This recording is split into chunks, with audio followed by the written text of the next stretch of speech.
ఆ ఏడుకొండలవాడి స్వామి ఆశీర్వచనంతో రెండు ఉభయ రాష్ట్రాలు ప్రజలు సుఖ సంతోషాలతో ఉండాలని ఆకాంక్షిస్తూ ఉన్నాను.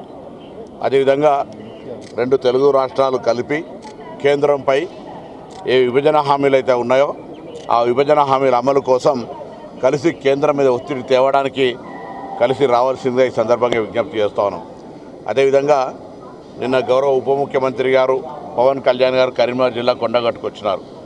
సాధారణంగా మా ప్రభుత్వం తరఫున స్వాగతం చెప్పినాం. వారు ఆంజనేయ స్వామి దర్శనం చేసుకున్నారు. ఇక్కడ కూడా గతంలో కొద్దిగా తెలంగాణ భక్తుల పరంగా ఇబ్బంది ఉండే.